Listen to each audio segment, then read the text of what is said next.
পলাতক ব্যক্তির সম্পত্তি ক্রোক। ফৌজদারি কার্যবিধি 1898 অনুযায়ী জানুন আইন কি বলে সহজ ভাষায়। ধারা 88 পলাতক ব্যক্তির সম্পত্তি ক্রোক।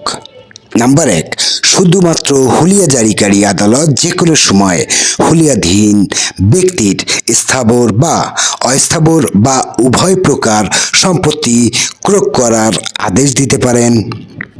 নাম্বার 2, যে আদালত ক্রোক আদেশ দিয়েছে ওই আদালতের এখতিয়ারের বাইরে এলাকায় ক্রোক কার্যকর করতে হলে সেখানে জেলা ম্যাজিস্ট্রেট, চিফ জুডিশিয়াল ম্যাজিস্ট্রেট বা চিফ মেট্রোপলিটন ম্যাজিস্ট্রেটের পৃষ্ঠাঙ্কন লাগবে।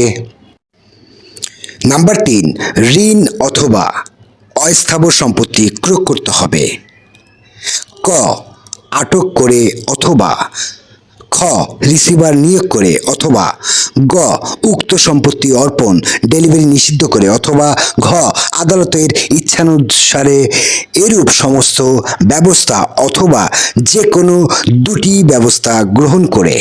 নাম্বার 4, স্থাবর সম্পত্তি ক্রোকের জন্য আদেশ দেওয়া হলে এবং সরকারকে রাজস্ব প্রদানকারী জমি হলে যে জেলায় এটি অবস্থিত ওই জেলার কালেক্টরের মাধ্যমে ক্রোক করতে হবে এবং অন্য সকল ক্ষেত্রে নিমিত্ত ক্রোক করতে হবে।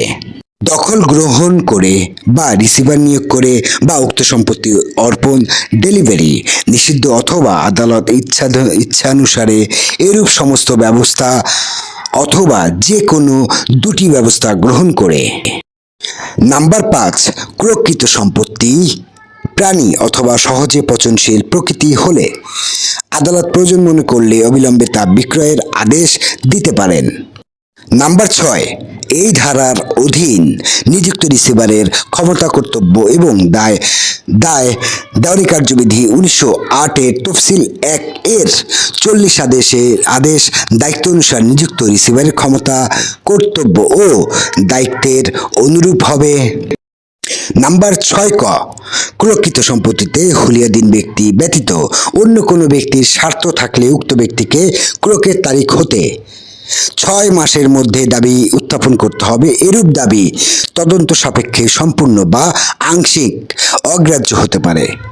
দাবি বা আপত্তিকারী মৃত্যুর পর তাদের আইনসঙ্গত প্রতিনিধি উক্ত দাবি বা আপত্তি পরিচালনা করতে পারবেন। নাম্বার 6 খ, যে আদালতে ক্রোকের আদেশ দিয়েছে দাবি বা আপত্তি সেই আদালতেই করতে হবে।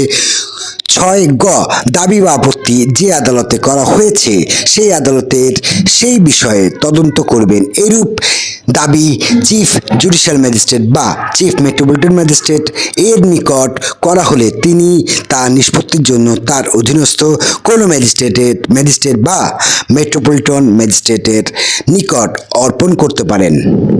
6 ঘ, উক্ত দাবি সম্পূর্ণ বা আংশিক অগ্রাহ্য হলে উক্ত আদেশের 1 বছরের মধ্যে সম্পত্তির অধিকার প্রতিষ্ঠার জন্য মামলা করতে পারেন। নাম্বার 7, হুলিয়াধীন ব্যক্তি যদি হুলিয়াতে উল্লেখিত সময়ের মধ্যে হাজির না হয় তাহলে ক্রোককৃত সম্পত্তি সরকারের হেফাজতভুক্ত হবে, কিন্তু ক্রোকের তারিখ থেকে 6 মাস পার না হওয়া পর্যন্ত এবং উপধারা 6 ক এর অধীন কোনো দাবি বা আপত্তি করা হলে তা উক্ত উপধারা অনুসারেই নিষ্পত্তি না হওয়া পর্যন্ত সম্পত্তি বিক্রয় করা যাবে না।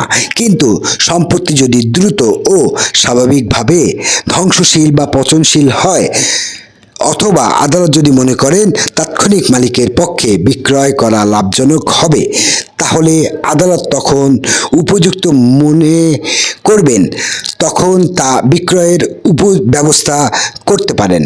আইন জানা শুধু আইনজীবীদের জন্য নয়, প্রতিটি সচেতন নাগরিকের জন্যও প্রয়োজন। ভিডিওটি যদি আপনার উপকারে আসে তাহলে পেজটি ফলো করুন, লাইক দিন, শেয়ার করুন আর কমেন্টে জানান পরবর্তী ভিডিওতে কোন আইন বিষয়ের জানতে পারলে আপনি উপকৃত হবেন। আইন জানুন, সচেতন থাকুন।